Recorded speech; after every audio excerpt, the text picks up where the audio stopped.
오늘은 성경 속 전쟁의 역사 9번째 시간, 이길 수 없었던 블레셋과의 전쟁 믹마스 전투를 통해 요나단의 믿음과 사울의 망령됨을 함께 나누겠습니다.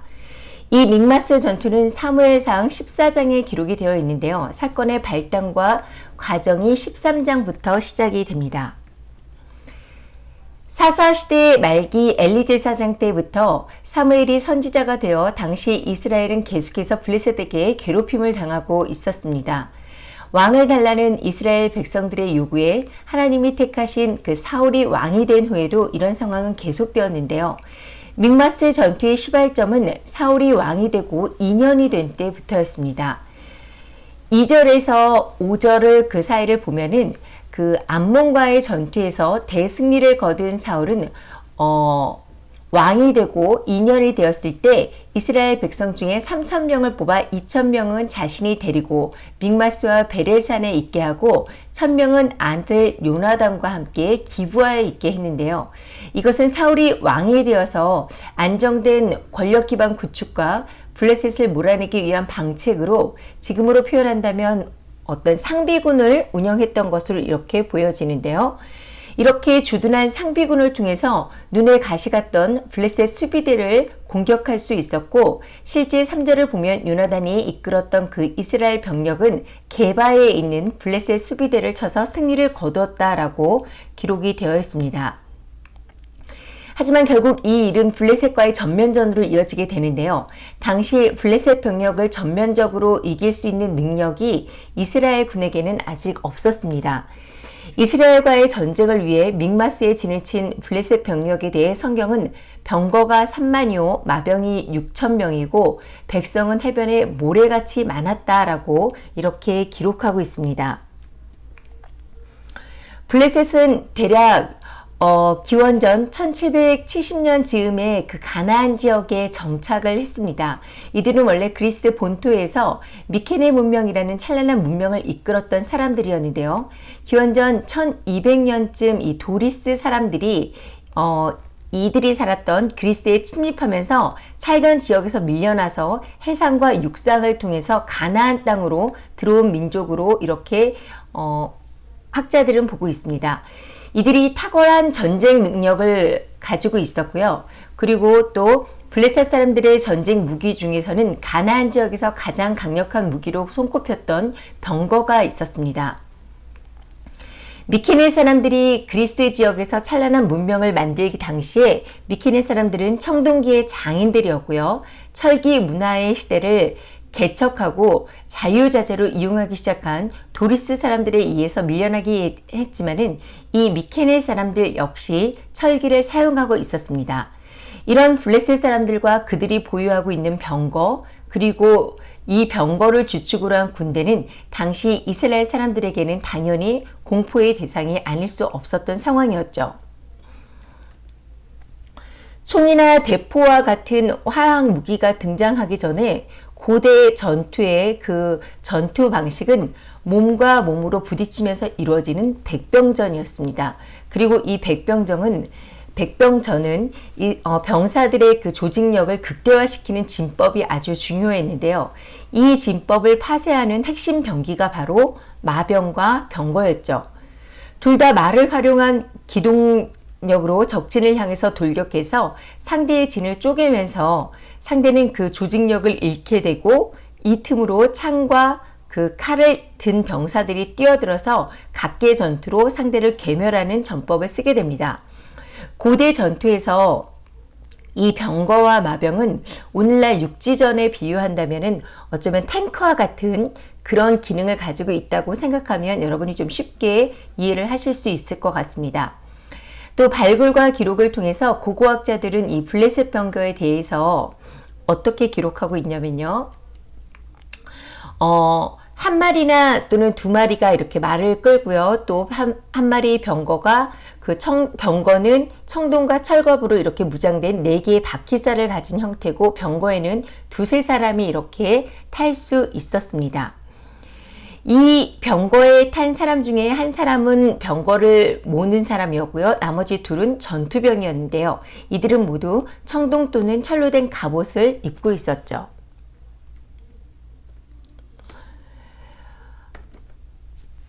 이런 그 블레셋의 군대에 비해서 이스라엘의 전투력은 어이가 없었던 상황이라고 볼 수가 있는데요.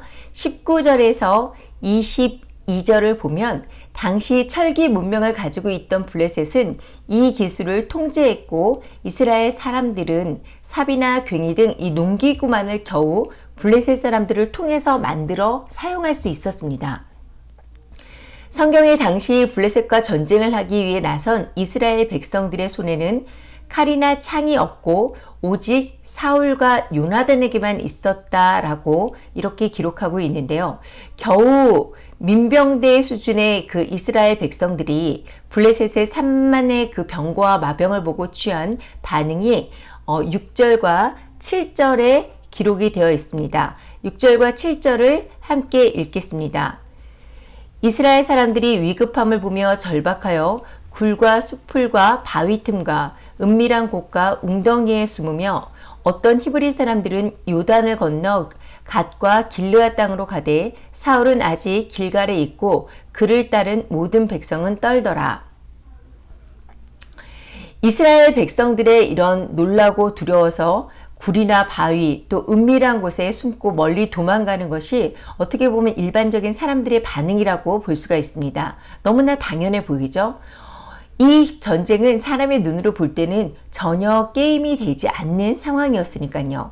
이렇게 제대로 된 전투를 하기도 전에 두려움과 긴박한 상황에 놓인 사울은 진퇴양난의 상황에서 이제야 하나님의 도우심이 필요하다고 생각했는지 길갈에서 하나님께 제사를 하기 위해 사무엘 선지자를 찾게 됩니다. 사울은 사무엘이 제때 오지 않자 마음이 급한 나머지 본인이 직접 블레셋과의 전쟁을 위해 스스로 하나님께 번제를 드리게 되는데요.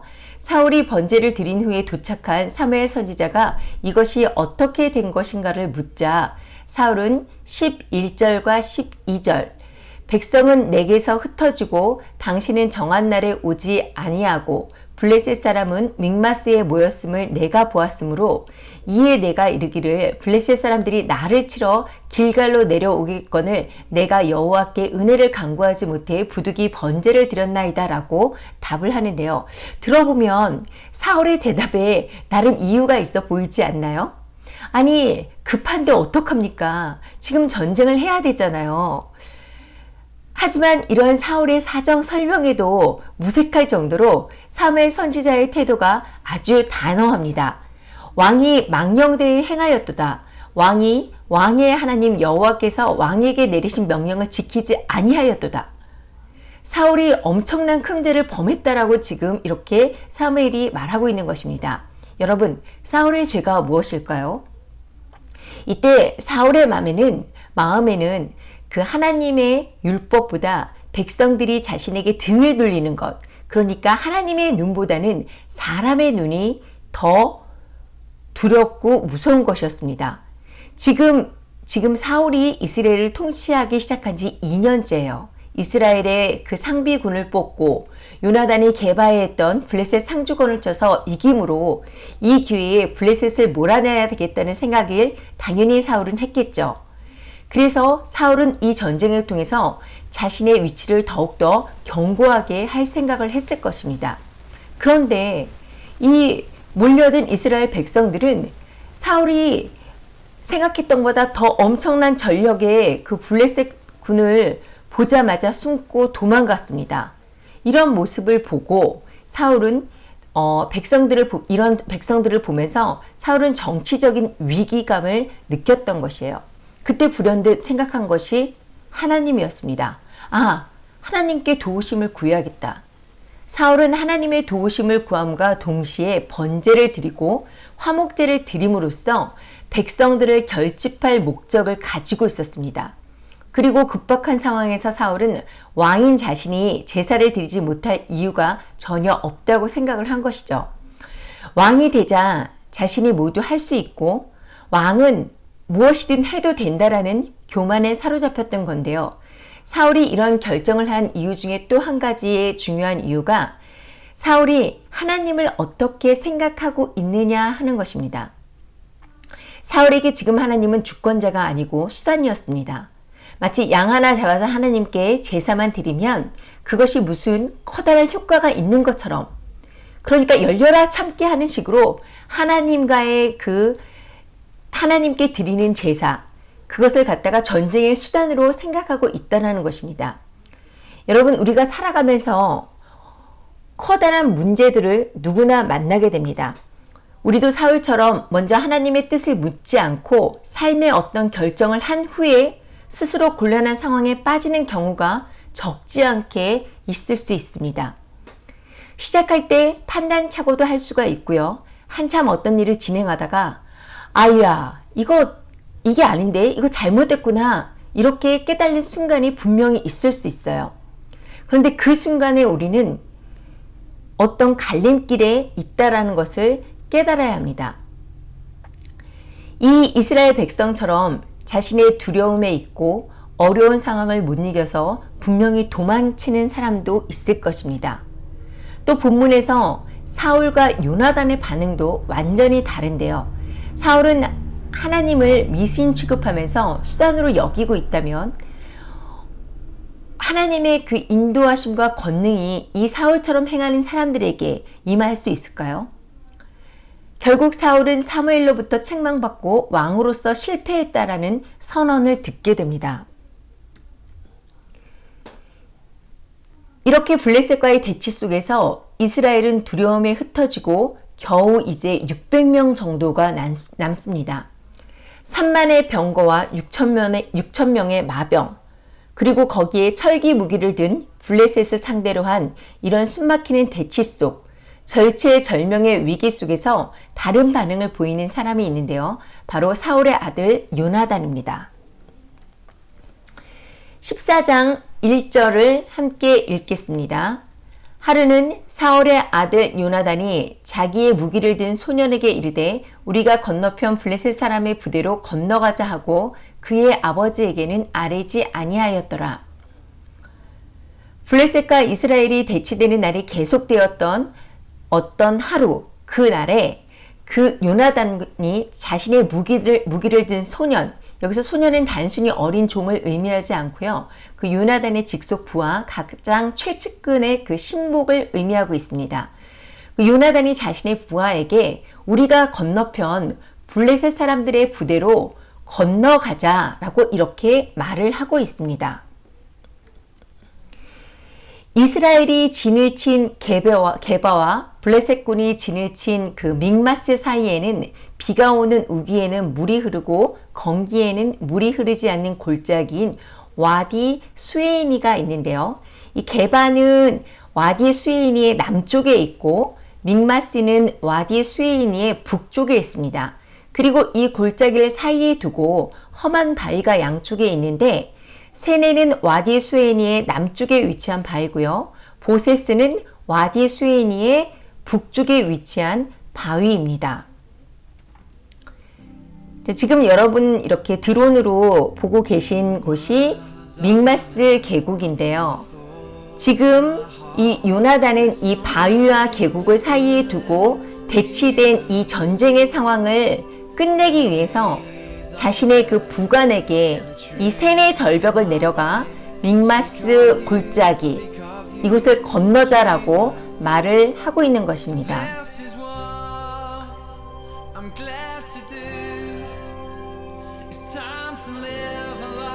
이 믹마스 그 사이를 흐르는 계곡이죠.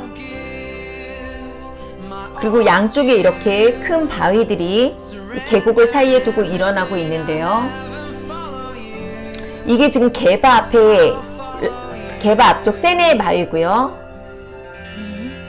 반대 왼쪽에 있는 게 보세스 골짜기로 이렇게 보시면 될 것 같습니다.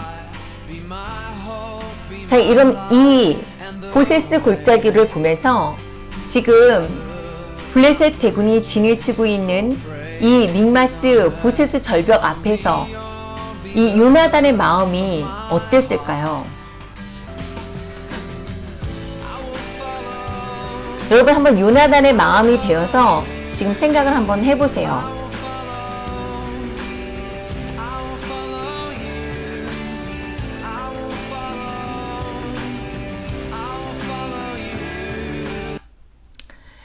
자, 이 요나단의 마음과 요나단이 한 행동이 이제 사무엘 14장에 잘 기록이 되어져 있는데요. 다시 성경으로 돌아와서 14장 6절을 함께 읽도록 하겠습니다. 시작. 요나단이 자기의 무기를 든 소년에게 이르되 우리가 이 할례 받지 않은 자들에게로 건너가자. 여호와께서 우리를 위하여 일하실까 하노라. 여호와의 구원은 사람이 많고 적음에 달려있지 아니하느라. 여러분, 요나단은요, 믿음의 사람이었습니다. 블레셋 대군 앞에 위축되지 않고 우리가 이 할례 받지 않은 자들에게로 건너가자. 여호와께서 우리를 위하여 일하실까 하노라. 여호와의 구원은 사람이 많고 적음에 달려있지 아니하다라고 이렇게 말을 합니다. 요나단은 블레셋을 할례 받지 않은 자들이라고 이렇게 말을 하고 있는데요. 이 할례 받지 않은 자들이라는 것은 곧 하나님의 언약 백성의 표징을 받고 하나님을 믿는 자와 하나님을 믿지 않고 자신의 힘과 우상을 믿는 이방 족속을 구분하는 표현인 것이죠. 다윗과 골리앗의 그 싸움에서 골리앗이 이스라엘을 모욕할 때도 다윗은 이 할례 받지 않은 블레셋 사람들이 누구이기에 살아계신 하나님의 군대를 모욕하느냐라고 분노했죠. 결국 이 요나단이나 다윗에게는 거룩한 분노가 있었고 이런 거룩한 분노가 믿음의 행동으로 이어지고 있습니다. 여러분, 지금 요나단은요, 자신의 앞에 닥친 커다란 문제를 피하지 않습니다. 많은 이스라엘 백성들처럼 도망가지 않아요. 숨지도 않습니다. 오히려 그 문제의 한가운데로 지금 들어가자라고 이렇게 말을 하고 있죠.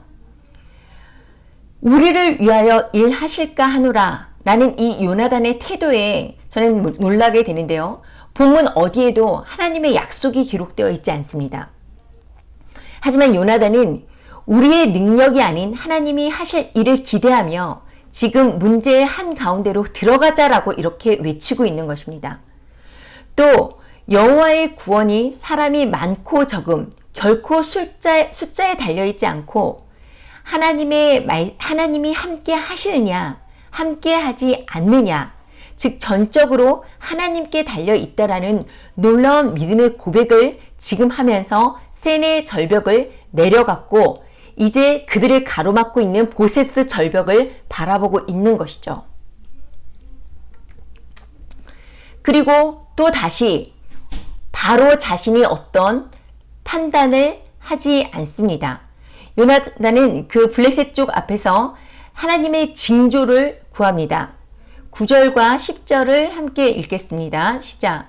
그들이 만일 우리에게 이르기를 우리가 너희에게 가기를 기다리라 하면 우리는 우리가 있는 곳에 가만히 서서 그들에게로 올라가지 말 것이요. 그들이 만일 말하기를 우리에게로 올라오라 하면 우리가 올라갈 것은 여호와께서 그들을 우리 손에 넘기셨으므로 이것이 우리에게 표징이 되리라 하고, 블레셋 사람들이 자신들을 보고 기다리라고 하면 올라가지 않고 그들이 올라오라고 하면 그것이 하나님이 함께 하신다는 표징으로 알고 올라가겠다는 것인데요.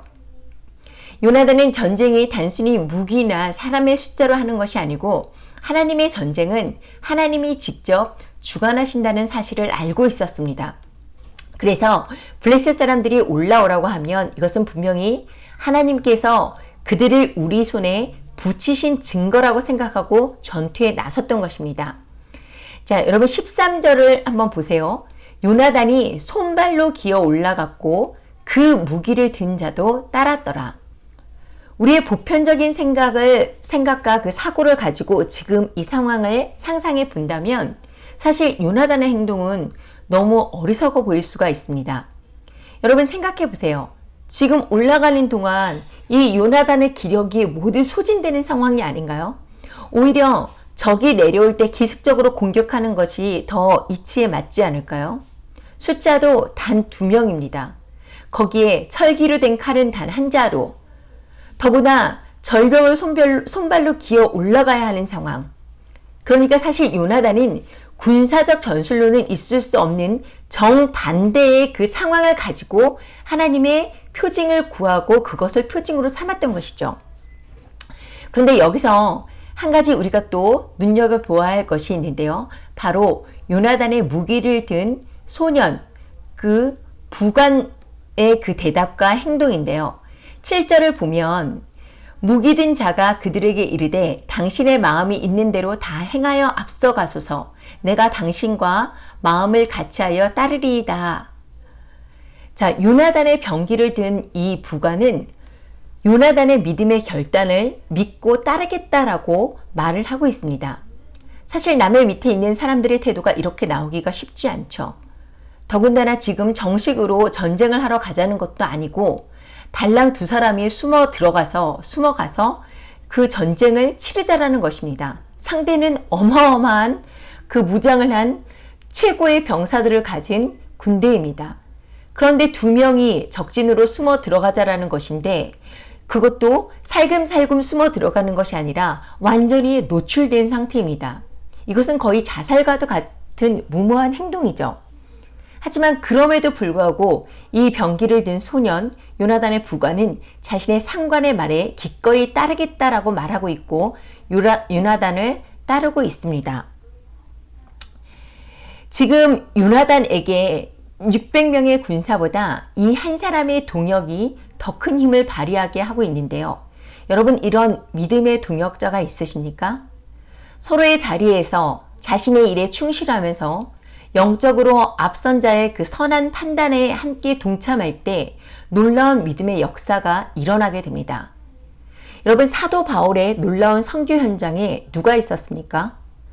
사도 바울의 그 놀라운 선교는 사실 동역의 결과였는데요. 바울에게 누가 있었나요? 바나바가 있었죠. 실라가 있었죠. 디모데가 있었습니다. 또 브루스길라와 아굴라와 같은 동역자도 있지 않았나요? 바울이 이들과 함께 있을 때 큰 일을 감당할 수 있었던 것처럼 우리도 이런 영적인 동역자가 반드시 되어야만 하고 또 이런 영적인 동역자가 있을 수 있도록 그것을 구할 수 있기를 예수님의 이름으로 축복합니다.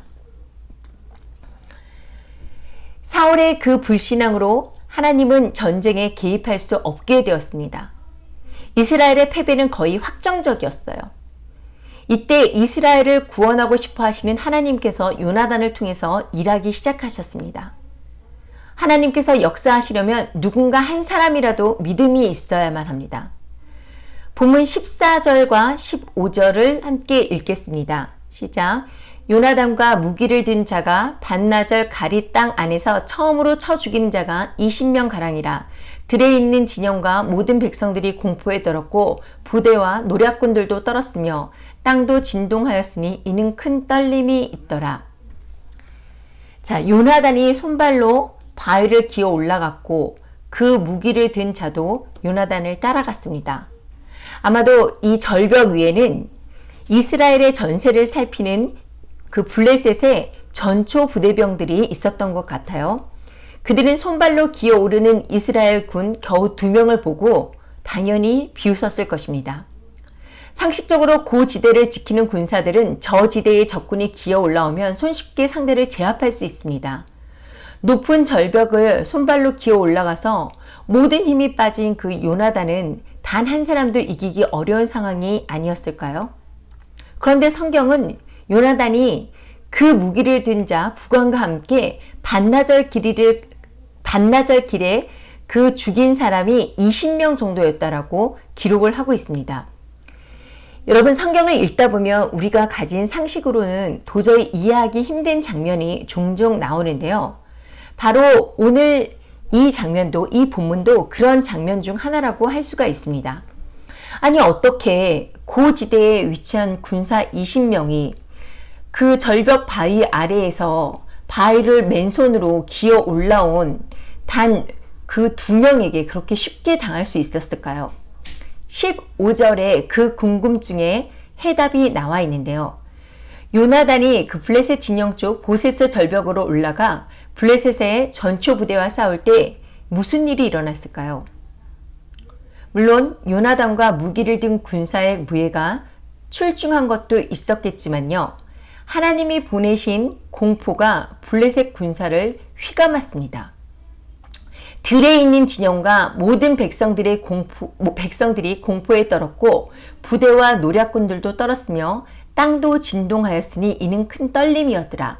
여기서 떨었다라는 단어는 모두 히브리어 하라드와 하라다로 두려움, 공포, 떨다와 같은 의미를 가지고 있습니다.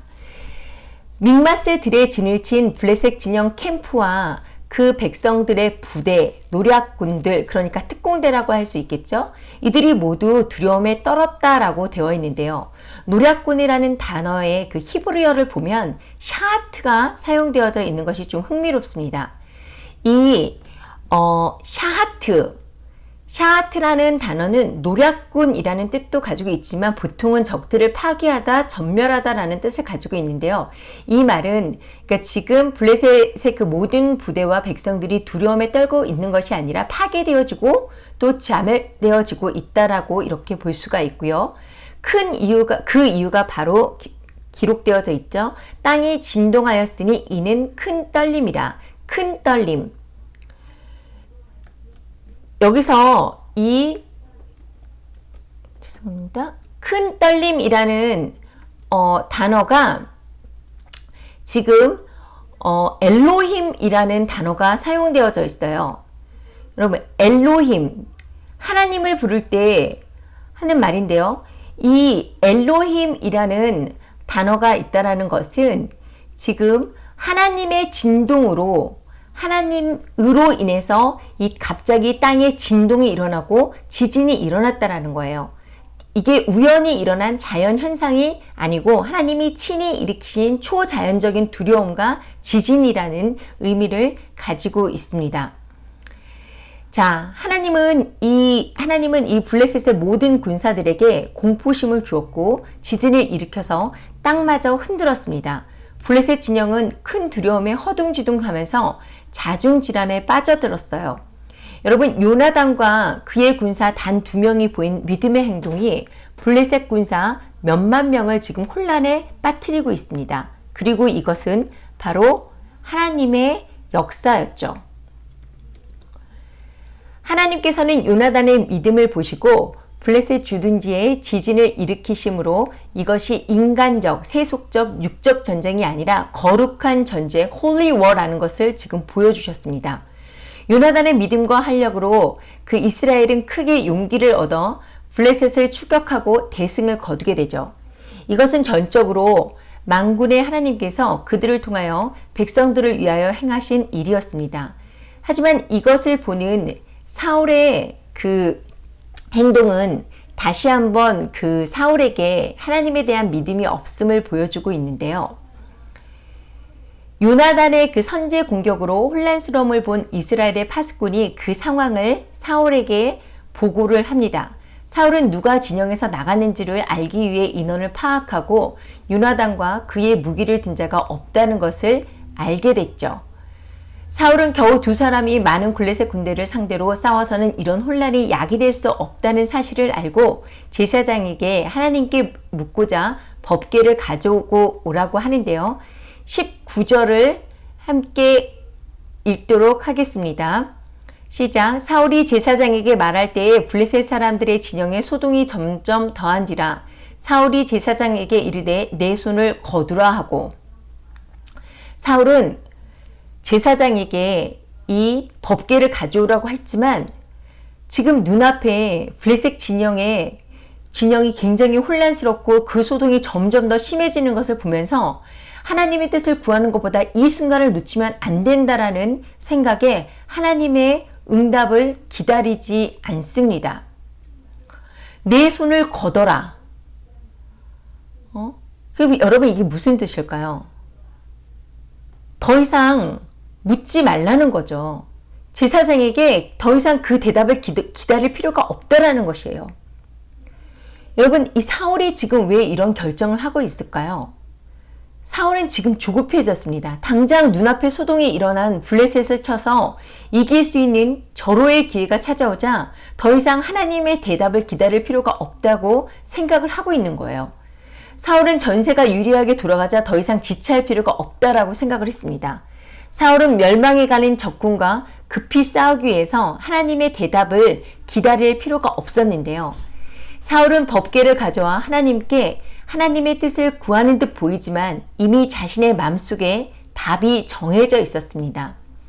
자신의 눈에 보이는 것을 스스로 판단하고 결정할 뿐 사울에게 제사장을 통한 제사나 하나님의 뜻을 구하는 행위는 단순한 종교적 행사였던 것이죠.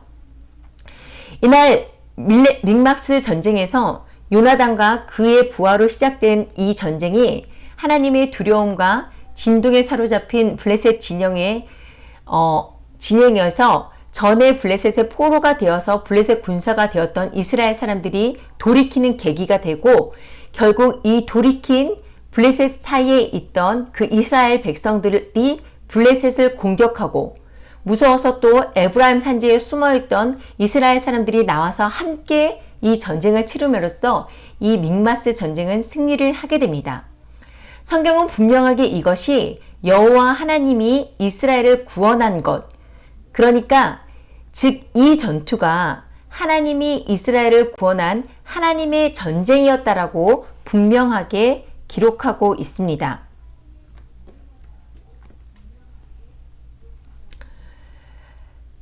하지만 이 사울의 작정과 결정은 하나님의 말씀과 뜻이 아닌 자기 감정과 판단에 따라서 또 이루어지는데요. 자, 24절을 함께 읽겠습니다. 24절에서 27절까지 함께 읽도록 하겠습니다. 시작. 이날에 이스라엘 백성들이 피곤하였으니 이는 사울이 백성에게 맹세시켜 경계하여 이르기를 저녁 곧 내가 내 원수에게 보복하는 때까지 아무 음식물이든 먹는 사람들은 저주를 받을지어다 하였습니다. 그러므로 모든 백성이 음식물을 맛보지 못하고 그들이 다 숲풀에 들어간즉 땅에 꿀이 있더라. 백성이 숲풀로 들어갈 때 꿀이 흐르는 것을 보고도 그들의 맹세를 두려워하여 손을 입에 대는 자가 없었으나 요나단은 그의 아버지가 백성에게 맹세하여 명령할 때에 듣지 못하였으므로 손에 가진 지팡이의 끝을 내밀어 벌집에 꿀을 찍고 그의 손을 돌려 입에 대며 눈이 밝아졌더라. 여러분, 사울은 블레셋 군대를 향해서 계속해서 나아가는 그 이스라엘 백성들에게 이 원수들에게 보복할 때까지 이 전쟁이 끝날 때까지 절대 음식을 먹지 말아라 하고 이렇게 금식 명령을 내리고 있어요. 결국 이스라엘 백성들은 블레셋 사람들과 싸우면서 아무 음식도 못 먹고 계속해서 피곤한 가운데 전쟁을 치르게 되죠. 하지만 그 자리에 있지 않던 한 사람, 바로 요나단은 벌집의 꿀을 먹게 되었다라고 이렇게 성경은 말씀하고 있는데요. 하나님의 뜻이 아닌 이 사울 자신의 의지로 이루어진 이 사울의 맹세와 명령은 결국 세 가지의 죄를 불렀습니다. 그 첫 번째는요, 백성들이 죄를 짓게 만드는 결과를 가져왔죠. 사울의 잘못된 금식 명령은 전투로 인해 피곤해서 이미 전세가 기울어진 상황에서 백성들이 음식을 못 먹게 하므로 오히려 이 전투 후에 저녁에 힘이 아주 허기가 져서 잡아온 짐승들을 피채 먹는 그런 죄를 짓게 만들었습니다. 어떤 짐승을 먹을 때 피채 먹는 것은 하나님의 율법으로 분명하게 금지되어 있던 것인데요. 사울의 명령이 결국 백성들에게 큰 죄를 짓는 치명적인 결과를 가져온 것이죠. 또 두 번째, 사울의 금식 명령과 맹세는 이 블레셋 군들을 완전히 전멸시킬 수 있었던 기회를 잃게 만들었습니다. 요나단이 이렇게 얘기를 하죠. 내 아버지께서 이 땅을 곤란하게 하셨더라. 보라, 내가 이 꿀을 조금 맛보고도 내 눈이 이렇게 밝아졌거늘 하물며 백성이 오늘 그 대적에게서 탈취하여 얻은 것을 임의로 먹었더라면 블레셋 사람을 사륙함이 더 많지 아니하였겠냐. 자, 이 사울 왕의 맹세로 블레셋을 완전히 멸망시키지 못하게 되었고요. 이방 민족들로부터 나라를 구하기 위해 그를 왕으로 세우신 하나님의 뜻도 이루지 못하는 결과를 가져오게 된 것입니다. 그리고 또 세 번째는요, 이 맹세가 도리어 하나님을 믿음으로 믿음의 행동을 취했던 그 요나단을 죽게 만들 수도 있었다는 것입니다. 다행히 요나단은 그 하나님이 거룩한 전쟁을 위해 요나단을 사용하셨고 백성들이 이것을 보고 알았기 때문에 요나단을 살릴 수가 있었는데요. 왜 사울왕은 이스라엘의 왕이면서도 이렇게 우리가 얘기하죠? 엑스맨 같은 일을 하고 있는 것일까요? 그 이유를 성경은 이렇게 말하고 있습니다. 36절 사울이 이르되 우리가 밤에 블레셋 사람들을 추격하여 동틀 때까지 그들 중에 탈취하고 한 사람도 남기지 말자. 무리가 이르되 왕의 생각에 좋은 대로 하소서 할 때 제사장이 이르되 이리로 와서 하나님께로 나아가사이다 하매. 또 40절입니다.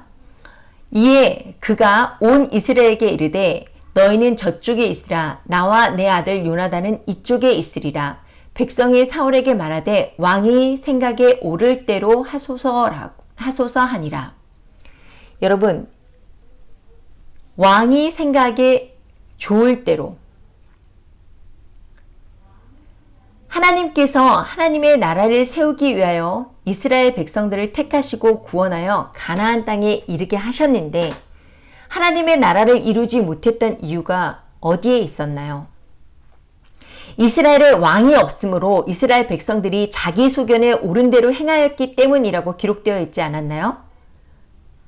그런데 이스라엘 백성들은 자신들에게 왕이 없어서 이웃 이방 족속들에게 괴롭힘을 당한다고 생각하고 하나님께 왕을 구했습니다.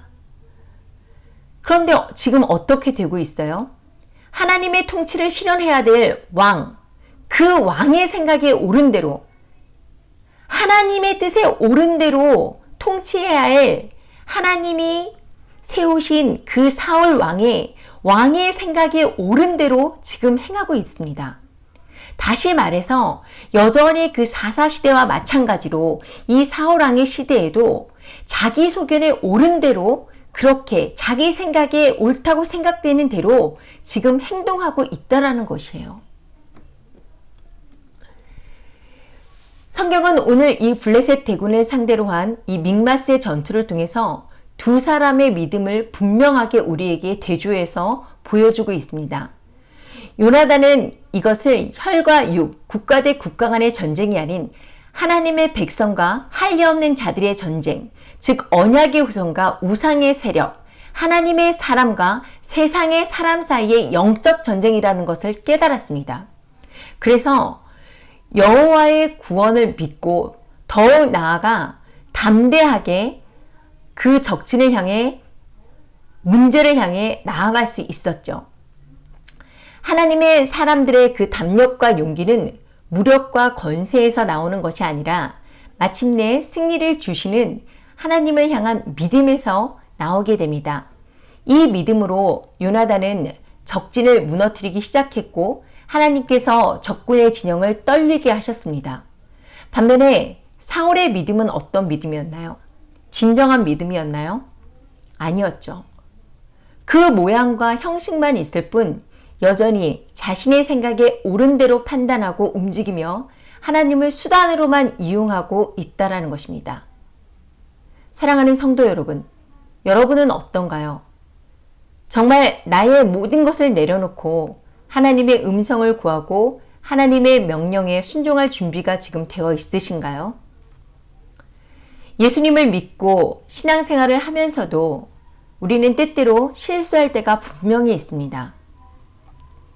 때로는 그 실수가 엄청난 나의 삶의 문제로 다가오게 되고 우리는 그 문제 앞에 정말 모든 것을 다 놓고 도망치고 어딘가에 숨고 싶은 그런 심각한 상황이 만들어질 때가 분명하게 있습니다.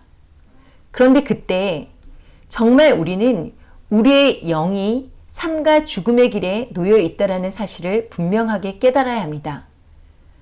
블레셋 대군 앞에 두려워 숨고 도망갔던 이스라엘 백성들의 길을 여러분 가시겠습니까? 그 길은 믿음이 없는 자의 길입니다. 믿음이 없는 자의 결말은 심판의 부활로 영원한 사망이죠. 그리고 또 도망가지는 않았지만 하나님을 수단 삼아 여전히 외식하는 바리새인처럼 모양과 형식만 가지고 하나님을 기만하며 자신의 생각대로 이리 재고 저리 재고 이렇게 자신의 길을 가는 사울의 길을 여러분 따라가시겠습니까? 여러분, 이 사울의 길은 믿음의 성도를 가장한 가라지의 길입니다. 역시 이 가라지의 최종 결말은 불태워지고 심판받는 것이죠. 그리고 여기 한 가지의 길이 더 있습니다. 바로 오늘 요나단이 보인 믿음의 길입니다. 이런 문제들을 만났을 때 자신의 죄를 돌이키고 요나단처럼 죄로 인한 문제의 그 가운데로 들어가야지만 됩니다.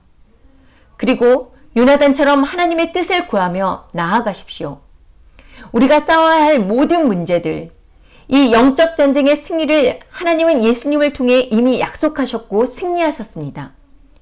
여러분, 요나단처럼 외치십시오. 우리가 이 할례받지 않은 자들에게로 건너가자. 여호와께서 우리를 위하여 일하실까 하노라. 여호와의 구원은 사람이 많고 적음에 달려있지 아니하였느니라. 여러분, 저와 여러분이 이 환난과 기근의 때에 우리를 위해 일하실 하나님만을 바라보며 담대한 믿음으로 요나단처럼 승리하길 예수 그리스도의 이름으로 축복합니다.